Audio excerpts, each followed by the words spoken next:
بسم اللہ الرحمن الرحیم الحمد للہ رب العالمین اللہم صلی علی سیدنا محمد وعلی آل سیدنا محمد وبارک وسلم فاعوذ باللہ من الشیطان الرجیم بسم اللہ الرحمن الرحیم یا ایہا الذین آمنوا ان تطیعوا فریقا من الذین اوتوا الکتاب یردوکم بعد ایمانکم کافرین۔ سورہ آل عمران آیت نمبر 100، پارہ نمبر 4، پارہ رکوع نمبر 1، سورہ رکوع نمبر 10۔ ترجمہ: مومنو، اگر تم اہل کتاب کے کسی فریق کا کہا مان لو گے تو وہ تمہیں ایمان لانے کے بعد کافر بنا دیں گے۔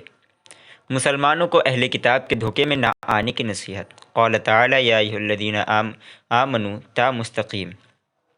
تفسیر ربط: گزشتہ آیات میں یہ بیان تھا کہ اہل کتاب طرح طرح کے حیلوں اور مکاریوں سے مسلمانوں کو بہکانے اور گمراہ کرنے کی کوشش میں لگے رہتے ہیں۔ اب ان آیات میں مسلمانوں کو اس امر کی تفہیم اور فہمائش کی جاتی ہے کہ اہل کتاب کے دھوکے میں نہ آئیں اور ان کی بات نہ مانیں، ورنہ تمہیں رفتہ رفتہ اسلام سے پھیر کر کافر کر دیں گے۔ شان نزول: ان آیتوں کا شان نزول یہ ہے کہ شماس بن قیس یہودی جس کو مسلمانوں سے غایت درجہ حسد تھا، ایک دن اس کا انصار کی ایک مجلس پر گزر ہوا جس میں انصار کے دونوں قبیلوں اور خزرج کے لوگ شیر و شکر ہوئے بیٹھے تھے اور آپس میں محبت اور انس کے ساتھ باتیں کر رہے تھے۔ حالانکہ اسلام سے پہلے ان دونوں قبیلوں میں غایت درجہ عداوت تھی اور ان دونوں قبیلوں میں جنگ عظیم ہوتی تھی۔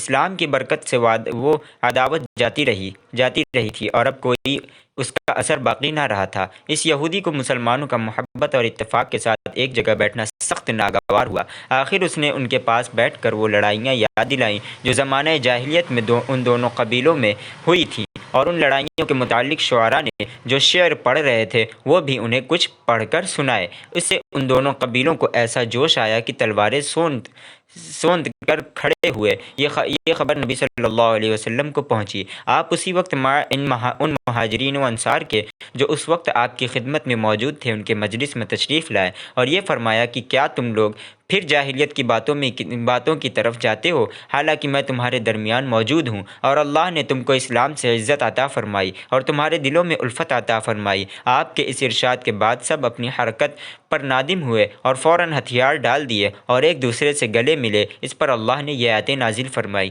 اے مسلمانوں، تم اہل کتاب کا کہنا نہ مانو۔ اگر تم بعض اہل کتاب کی بات مانو گے تو یہ تم کو ایمان سے کافر بنا کر چھوڑیں گے، کیونکہ حسد رکھتے ہیں اور یہ چاہتے ہیں کہ جیسے خود کافر ہیں ایسے ہی تم بھی کافر ہو جاؤ، اور تم کیسے کفر کرو گے حالانکہ تم پر اللہ کی آیتیں تلاوت کی جاتی ہیں اور تم میں خدا کے پیغمبر موجود ہیں کہ جو تم کو واعظ و نصیحت کرتے ہیں اور تمہارے شبہوں کو زائل کرتے رہتے ہیں، جس کے بعد یہ غلط فہمی کی کوئی گنجائش نہیں، اور جو مضبوط پکڑے اللہ کو، یعنی اللہ کی کتاب کو اور اس کے رسول کی تلقین اور ہدایت کو، اور اس پر عمل کرے، پس تحقیق رہنمائی کی گئی اس کی سیدھی راہ کی طرف کہ اب اس کو شبہات سیدھے راستے سے نہ ہٹا سکیں گے۔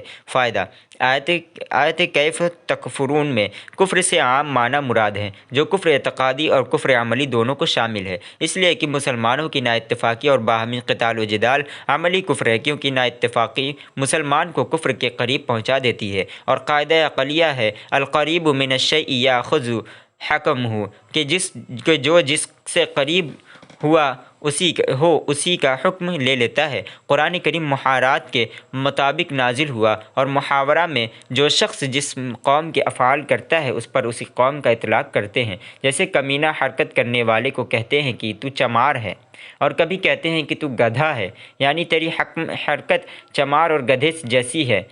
تنفیر یعنی نفرت دلانے کے لیے یہ عنوان اختیار کیا گیا ہے۔ یہ مطلب نہیں کہ یہ شخص حقیقت میں چمار یا گدھا ہو گیا، بلکہ مراد یہ ہوتی ہے کہ عملاً چمار اور گدھا ہو گیا۔ اسی طرح یہاں مراد یہ ہے کہ قتال و جدال کرنے والا عملاً کافر ہو گیا، اعتقاداً مومن ہے۔ پس جیسا کہ چمار اور حمار کی دو قسمیں ہیں، ایک حقیقی چمار جس کی ذات ہی چمار ہو، ایک عملی چمار جو چماروں جیسے کام کرے۔ اسی طرح کافر کی بھی دو قسمیں ہیں، ایک حقیقی کافر جو اعتقادی طور پر کفر کرے، دوسرے عملی کافر جو کافروں جیسا عمل کرتا ہو۔ یہ تقسیم محاورات کے بالکل موافق ہے، کوئی دقیق بات نہیں، مگر معتزلہ اور خوارج نے اس محاورے کو نہیں سمجھا اور کفر کو حقیقی معنوں پر محمول کر کے حکم لگا دیا کہ گناہ کبیرہ کا ارتکاب حقیقت کفر ہے یا گناہ کبیرہ کے ارتکاب سے حقیقتاً ایمان سے خارج ہو جاتا ہے۔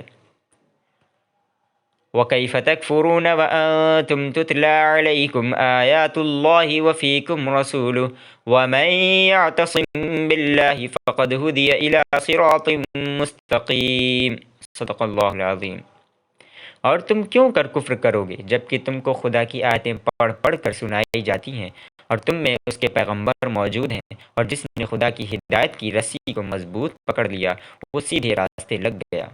وآخر دعوانا ان الحمد للہ رب العالمین۔